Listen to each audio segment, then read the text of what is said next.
let's watch this video. This is I got Kyle Kulinski talking about what's going on right now. Oh wait, I gotta hold on before I do this. All right, I gotta get the. Did you guys see? Did you guys see the big pharma guy today fall out? Oh my god, guys. Okay, I'm not laughing at the big pharma. Okay, I am kind of laughing at the big pharma guy falling out. Did you guys see this? Did you guys see the video of the guy falling out? I'm not gonna play the video because it's kind of fucked up. Stop asking. But look at this. Have you guys seen the fucking picture? Holy Christ. Guys, why is Donald Trump standing there like that as a dude is like in the knockout position? Why is Donald Trump standing like that while a man has his legs elevated like the knockout position? What is going on? How about this one? He doesn't know what to do with his hands. What is going on with this guy? Guys, look at this one. Guys, this is our president, guys. That's the Hindustan Times, by the way. What the fuck? That shit is iconic. Oh my God. Anyways, all right, sorry. Now we'll watch the video. I was like, I have to show you guys that. I was like, what the fuck is going on? What is this reality right now? All right, so to continue with the talk about Donald Trump not understanding economics and also believing that all the prices are good and all this stuff, Kyle Kulinski here has a good video that talks about where the economy actually is. And what I like about this is Kyle Kulinski's making the argument that matters. The stock market doesn't matter. GDP doesn't even matter, even though GDP ain't great right now either. You know, like when we talk about what really matters, and I tried to explain this to Trump Republicans when Biden was the presidency. I was like, you guys are making the wrong argument. Stop talking about the economy in a way that you don't understand it. Talk about grocery prices. Talk about energy prices. Talk about rent prices. Talk about the availability to move up in your job. That's what you should be talking about. And none of these fucks could explain it. But thank God people on the left are smarter because they are explaining it. And Kyle Kulinski's video here goes into a bit about how Trump's current economy is failing. All right, guys. So we've been talking a lot about these new polls that just came out. And the polls have just been catastrophic. Just apocalyptic for Trump. I mean, we're talking, what, a 37% approval rating in one poll, 39% in another poll. Then when you get into the specifics, it's just a bloodbath. We're talking young people who he basically was even with, like, it was like 45% support, 45% oppose. Like, he was basically even with them in November. Now, where are we? Now, he's at 20%. Support with young people. 20. I mean, that's got to be a record drop. It's got to be a record drop. And then one of the other things that we saw in this election the other day is that all of the groups that Trump had and the Republicans had theoretically gained voters with, they're gone. Not only are they gone, they're gone and then some. So, like, it's not even like the Democrats just made up for what they lost. Like, equal what they had in 2020. It's like they're doing better than they did in 2020. Do you understand what I'm saying? So, like, they picked. This is important because, like I said, because people have been convinced to vote against their own interests, and not just by Republicans. You know, I'm not a both parties are bad person. I 100% believe that the people on the left are better people. I even believe that Democrats that I don't agree with, because I think that they're feckless and I think that they're cowards and I think that they won't stand up for their constituents, that I believe that fundamentally those people still have the right values. A couple of them, not so much. Everybody's got their bad ones, okay? But people have been convinced over a long period of time in this country, since the New Deal, that going out and asking for something that you deserve, something that you've worked your whole life for, is bad. that you're taking from these other people that have been better at business. They're not born into wealth. They're not super well connected. They're not, lucky. They're not, it's all super hard work and that's it. And you are wrong for asking for a piece of that pie. And the reality is actually the only reason that they have what they have is because you spent 20, 30, 40 years of your life slaving away for the lowest possible wage that they could pay you with the least amount of benefits that they could give you. And people are starting to figure that shit out. And if there's a silver lining to what is going on with Donald Trump right now, it is that Donald Trump, he doesn't have a mask. He has no ability to provide the type of facade that is necessary to keep people that have a fully functioning frontal lobe from going, hey, I think we're getting taken advantage of. And that is a silver lining. That is a very good thing. Because when he talks about 20% of voters now, young voters supporting Trump, when he talks about a low percentage of people agreeing that he's doing good with the economy, when he talks about a low percentage of Latinos that still support Donald Trump, you know what he's actually talking about? QAnon. He's talking about the people that said when Donald Trump stops running for office, we will stop voting. We have no reason to vote for anybody else. This is the Messiah. That's a really good thing. Yup, better than they did in 2020. Do you understand what I'm saying? So, Democrats picked up Hispanics even more than the baseline. And this is a huge problem for the right. It's a huge problem for Trump. Huge. It's a huge problem for the right. Young people are gone. Hispanics are gone. The minority vote is gone. Young men, young men. They're not buying anymore what Republicans are selling. And the thing is, because young women are like, get the fuck away from me. And thank you, young women, because I just saw the percentages of voters in the Mom Donnie, in the Spanberger, in the Cheryl votes. 80, 85, 87% of young women voting for those candidates. Thank you, young women. Like, in so many instances right now, are young women holding it together once again for this fucking country. Minorities and women. Again. That is amazing. And yeah, you know what? When you sit down on your first date and your first Tinder date, and one of the questions that young woman asks you is, do you support Donald Trump, or did you vote for Donald Trump? And your answer is yes. And they're like, yeah, so anyways, check please. Yep, those young men are going to start finding out. It doesn't pay to be a shitty human being. It doesn't pay to not have empathy. It doesn't pay to think that videos of people being ripped off the street and being torn away from their family are funny. That's only going to lead to anxiousness and depression and loneliness. That's the loneliness epidemic. Is probably with a lot of young men, their main operative factor that made a lot of them vote the way they voted is, I don't know, cost of living, bro. I hope he'll get the fucking cost of groceries down. And Trump has just totally failed on that. He doesn't even give a fuck about it.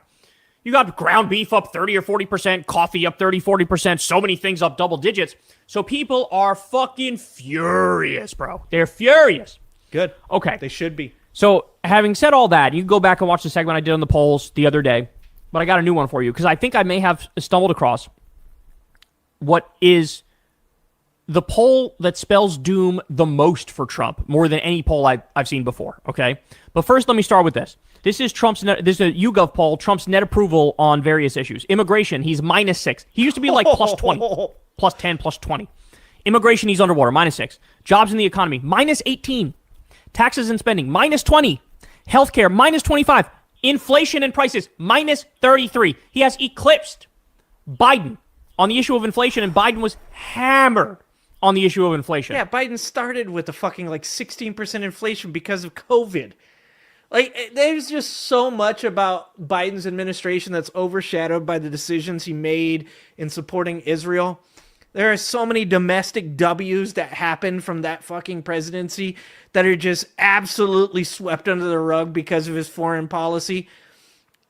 Like, it's just so upsetting to know that we were in this, like, horrifically bad place, and we came out of it and we just coasted right over the top of a possible recession. And like I said, instead of Donald Trump just coming in, taking where that was going out and playing golf, leaving shit alone, and just claiming that was his economy, he just had to screw it up. And now what does he do? Because the supporters aren't smart enough to know the difference between truth and fallacy, he just lies to them. I defeated inflation. I beat it. Inflation, there is no inflation. And if it was, I fired it. Okay, but I still haven't gotten to the thing that this segment is really about. You guys ready for this? I really need you to sit on this one. Let this one marinate. Let this one fucking, slosh around in your skull a little bit, because it just you got to digest what this really means. Ready? Look at this poll. How would you rate the economic conditions in the country today? So in November 2025, so Trump's second term, there's a poll that just happened. 72% of Americans say the economy is poor. 72. Now, what was the answer to this question in Trump's first term? Literally 68% of the country at this point in Trump's first term said the economy is good. Guys, do you understand that 2018 was a vicious beatdown for Republicans in the midterms? Do you get that? So even with 68% of the country saying the economy's pretty good right now in 2017, when 2018 rolled around, Trump got routed. MAGA got routed in that election. Democrats had a big showing. I don't even think we can really wrap our minds around what implications this has for the midterms in 2026. Because if 72% of the country is saying the economy is poor, and people voted against Trump in the midterms even when most said it was good, what are they going to do now that it's really poor? Yeah. That inflation is going up, unemployment's going up, mass layoffs happening all over the place, no signs whatsoever of things getting better. In fact, factory jobs are being shipped out of the country on a regular fucking basis. What do you think's going to happen now? He's hiding the fucking Epstein files and bombing random countries and doing corrupt deals by the day. And by the way, they talked to a voter who said the thing that really set them off was what Trump was doing with the East Wing. One voter was like, I think it's selfish. Like, why is he focusing on that? Why is he giving $40 billion to Argentina when people are struggling here? I'm going to do something I don't do here on this channel. I'm going to tell you about a conservative channel that you should go check out. Not because I agree with everything the guy says, but because you should always be aware of what is going on the other side, what they think, what they're talking about, how they're feeling about this. If you want to see how upset conservatives currently are with Trump's administration, how suspect they think Trump's administration is right now, go check out a channel called Heavy Duty Country. Now, you're not going to like a lot of what the dude says, but listen to the words that he's saying. Listen to how he talks about Trump bombing other countries. Listen to how he talks about $40 billion going to Argentina. Listen to how he talks even about the Charlie Kirk shooter and whether or not that's a cover-up and whether or not Kash Patel should be the man doing that job. There are a lot of people in this country that aren't democratic, as these numbers show, that aren't leftists or progressives, that are very, very fucking upset about Donald Trump's presidency right now. And if you think, oh, well, that's just a streamer, he's got 905,000 subscribers, go ahead and scroll them comments. Take a look at what all those conservatives are saying in those comments right now. I implore you. Now your algorithm's going to be all fucked up for the next week, and I'm sorry for that. But I implore you, go look at that channel. Go watch a couple of the videos. Shit, you might even agree with him on some of that stuff. He's got completely anti-Israel, pro-Palestine shit he talks about. Go check that shit out. Republicans are not happy with Donald Trump right now. And I'm not talking about MAGA. I'm going to continue to tell you guys that. There's a huge difference between MAGA Republicans and traditional conservatives. You're demolishing the East Wing when like the fucking government is shut down and people aren't getting fucking paychecks and you're focused on some interior design type bullshit. This is what a Republican voter was saying. So think this bodes horribly for them. We might, look, it's possible, without any fuckery, without any rigging or anything like that, we're looking at potential prime FDR type midterm numbers here based off this poll. This is forget a 5-alarm fire. This is a motherfucking 500-alarm fire for Republicans. That if they don't fucking U-turn immediately, and that's the thing is like, they wouldn't know how to get back to a place where they're making good decisions, even if they had a fucking roadmap to do it. Because they're so lost. Like, the party now is nothing but Trump's whim. That's it. There are no core principles. There are no fundamentals of being a right-winger. It's just like, the Republican politicians just go, I'm going to follow Trump. That's it. That's all they can do. And then the base is just, out hating each other. They're like, I'm more Nazi. No, I'm more Nazi. I hate everybody. No, I hate more people than you do. Like, that's what the base is doing. So this is a party post-Obama. When Obama left the political scene, the Democrats had a bit of an identity crisis and went through a rough patch. And they lost a lot of state and local elections. I think for Trump, it's going to be that except worse. I think it's going to be worse. I think it's going to be, because they're even more, like, Democrats had some semblance of a political philosophy. The Republicans are just, they got nothing other than what... Yeah, the Democrats' problem after Obama was that they thought they had figured everything out. They thought that younger generations would forever be Democratic. And they became condescending. There's a lot of top-down bullshit where, a lot of lectures for young people. They fell out of grace, to be honest with you, even though they still had an identity at that time, which they don't have now. The left is struggling to find its identity, and it needs to find that identity in democratic socialism, in my humble opinion. But when Obama left office, they believed they had everything in the bag from this point on. They thought they would win forever the young people's votes. And the reality was they actually became more and more disconnected from young people every single year. And every time that they lost, instead of recognizing what they did wrong and going back and figuring it out, they doubled down and tripled down. And even now, as we watched Kyle Kulinski last night talking about Van Jones, talking about Mamdani, they're still doing the same shit. And that's why it's so important for every single one of you to recognize that this is a marathon. It's not a sprint. We got some huge W's this week, and we are loving it, and we are feeling good. But if we expect there to be a midterms in 2026, if we expect to have the chance to go and vote and turn the House blue and turn the Senate blue and do something about this dictator in the office right now, if you want to be able to do that, then you better not shut up. You better just stay loud. You better still show up. Every single protest, there should still be so many fucking people that they can't count. Everybody should know what's going on. Because if you do, if you decide that, oh, we won this, if you're those Democrats that after Obama just want to coast and just go back to bullshit establishment Democrat shit, and you just want to toss people like Mamdani under the bus, you want to act like what they did is of no real use, there won't be a 2026 midterms. What's going on right now? I'm listening to the tariff Supreme Court. I'm listening to testimony. I'm listening to the lawyers. I'm listening to John Roberts. I'm listening to Keegan and the rest of them.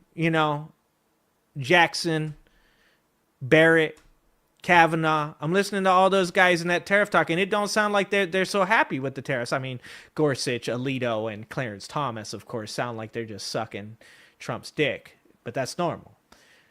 They don't sound like they're so happy about what's going on. So right now, America's foundation, its framework, is getting stress tested. And amazingly enough, it's actually standing up. And we saw that. We saw that on Monday and Tuesday when people voted and all of these seats flipped and Mamdani won. The framework is holding up the stress test. It's okay. But you don't get to just live off those W's. You got to keep it going. Trump say, okay, we'll shut our brains off, we'll defend him no matter what. Just defend the fascist death cult leader no matter what. And so I think they're cooked, and I don't know, man. I don't even know if there's anything they can do to fix it. All they can do is try to rig the election. That's it. That's all they can do. Yep. That's all they can do. Because there's no turning this ship around. And by the way, I should point out that we had the Supreme Court hear the oral arguments on tariffs. And Look at me and Kyle. We on the same wavelength. based off the questions they were asking, it really looks like they're going to strike down all of Trump's tariffs and say he does not have the unilateral authority to do tariffs on his own.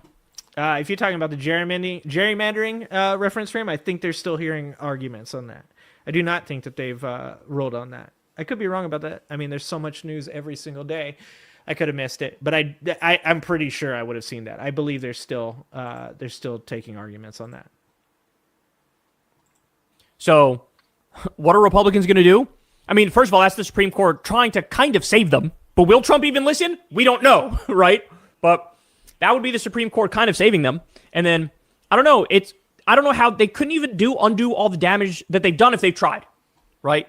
Yes, people think the economy sucks. People think you're doing a horrible job. Maybe you shouldn't have cut pediatric cancer research. So what Tamara says right here, AG, I can't help but think if Mr. Kulinski and the Bernie bros would have actually voted for Hillary in 2016, we wouldn't be in this mess. So that's pertinent. And I've told you guys before, like I said, y'all find all kinds of reasons to cancel me. In 2016, if you would have asked me my opinion on Bernie, I would have said things like, how are we going to pay for all that? I mean, just fucking straight up NPC stuff, right? Like the same thing you hear from NPCs now. You would have heard me say things like, yeah, Bernie seems like a good guy, but socialism doesn't work. You would have heard me say things like, oh, sure, free colleges sounds cool, but it's a pipe dream. You would have heard me say things like, I worked my way up from the bottom, other people can do it, and I think that that's pertinent to say that, yeah, even, I still, I wouldn't say I have animosity. I still have some criticism for Kyle Kulinski. I still have criticism for Mehdi Hassan. I still have criticism for the Humanist Report about them and the way they went about talking about Biden and the way they talked about Kamala. But I know 100% as a fact that me and Mike and me and Kyle and me and Mehdi, we all have the same fundamental values. We all want the same thing. And I think that what is important about Kyle and Mehdi and the rest of them is what we do after we're wrong, right? Where do we go? Do we sit down and kind of obstinately tell people that we've been right this whole time and we don't care and we're just gonna, we're not gonna take any responsibility for that?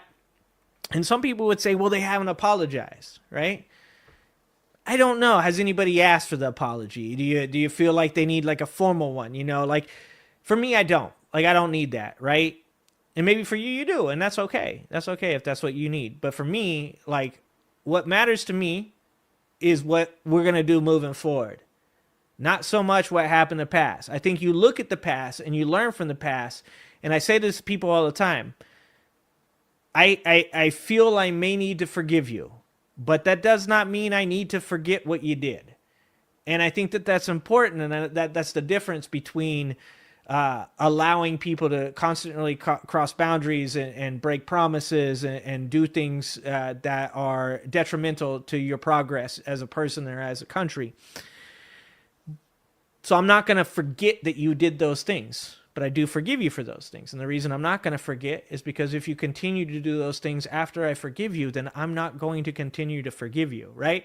So I think that's what's important. I agree with what you're saying, Tamara. I hear what you say. And I even, you have the right to feel that way and feel upset about those things. But I do think that for the left to heal, and as I said, like a lot of times I'm looking at this from an outside point of view because I wouldn't claim to be on the left. I wouldn't claim to be progressive or a Democrat or even a democratic socialist, even though that's probably as close to a political party as I believe I can get. Because I think that parties are not a good way to represent my values. I think I represent my values, and people can call me whatever they want to call me. I don't need to be lumped into a party to feel strong. Fuck a gang, I'm a posse. And I think that that's important. But I think that these guys are doing good shit now, and that's what I care about. That's what I care about. Maybe you shouldn't have cut Meals on Wheels. Maybe you shouldn't have cut the National Weather Service and the flight safety officials, right? The air traffic controllers. But, again, even if they wanted to fix this now, it might be too late. It might be too late for them. Yeah, so, I think it is too late. Now, just imagine Democrats routing Republicans in this election, even without being all that aggressive. Like I always say, imagine if they fought. Imagine if they fought. Then instead of winning by, it was 15-point margins in the election the other day. It literally could have been 25. It could have been 25.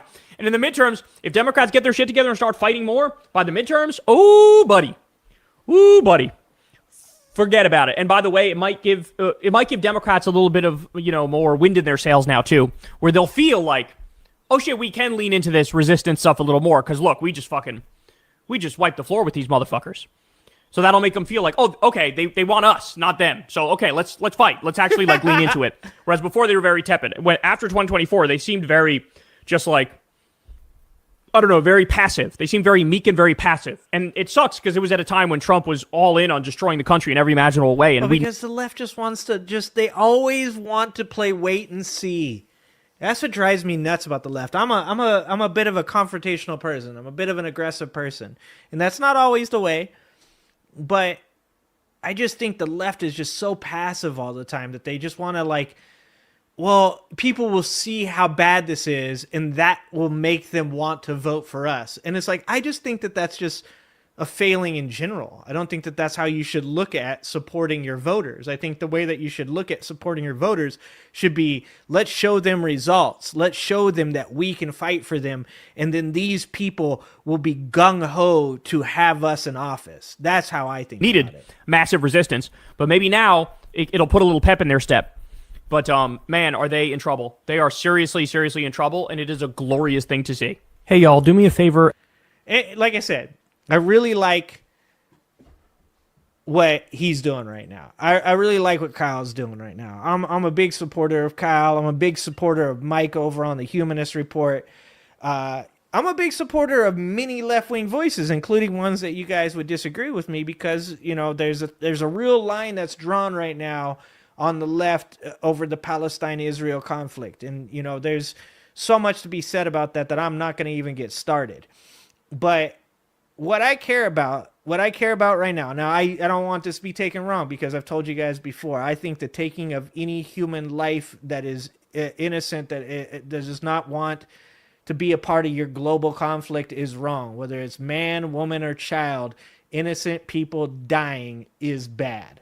But what I care about in my bubble right here, when it comes to the people on the left that I like, that I enjoy from you guys, that I see in the comments or I see as potential politicians, is I want to know, do you believe that women should have a right to health care? Do you believe that women should have a right to vote? Do you believe that LGBT people have the right to exist and have equal rights? Do you believe that the immigration system may need work, but saying to undocumented immigrants that are paying into the tax system, that are here holding up the economy, that they have to leave, and if they don't leave, that you're going to snatch them off the street and rip them away from their family, whether it's Obama or Biden or whoever, that's wrong? Do you, those are the things that matter to me. And more, obviously. Obviously we can get into the UBI. We can talk about the need for universal single-payer health care. We're going to disagree on some things. We're not going to agree. There's going to be people on the left that look at me and go, what do you mean the immigration system needs to be fixed? There shouldn't be an immigration system. They should just be allowed to come in. I don't agree with that. I believe that there is a system. I believe in structures. I've been a manager for 20 plus years. I believe that there's ways to go about things that are right and ways to go about things that are wrong. And I almost always believe that there's a balance to the two. So, I really like what Kyle Kulinski is doing right now. And I like that when things got a little bit spicy, Kyle got spicy.